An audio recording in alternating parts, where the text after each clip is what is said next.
считаются друзьями и так далее. Есть такая у нас беда, так называемые ваххабисты. Значит, там такой вопрос возник. Мы знаем насчет посредничества, просить Аллаха через кого-то. Такое, значит, кто-то спрашивал, понятно говорит, что хорошо, говорит, Джабраиль, алейхиссалам, был посредником между Всевышним Аллахом и нашим пророком.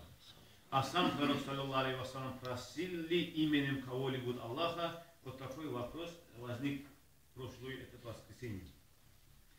Вот насчет этой темы хочу немножко, чтобы всем вам тоже было, и кто спросит, чтобы вам ответ тоже был, значит, на это.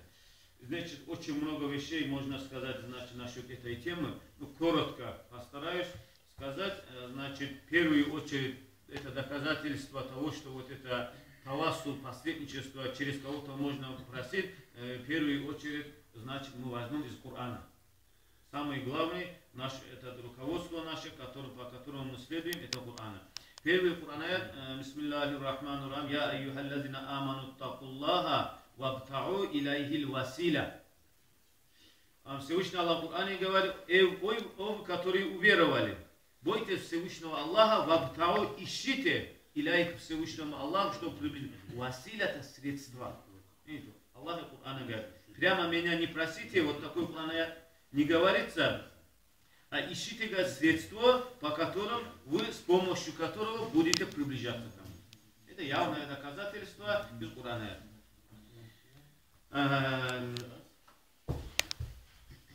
Здесь другой Коран аят есть, бисмиллахир рахманир рахим, улаика аллазина яд'уна ябтауна иля раббихим василя. Эти улаика, такие люди, аллазина яд'уна, которые призывают Всевышнего Аллаха, ябтауна иля раббихим, желают Всевышнему Аллаху, желает аль-василята найти путь. Айюхум акрабу, какой из них более приближенный.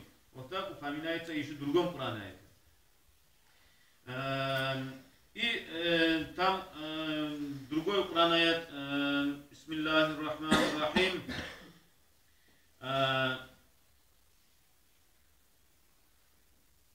ولو أنهم إذ ظلموا أنفسهم جاءوك واستغفروا الله واستغفر لهم الرسول لوجدوا الله توابا رحيما.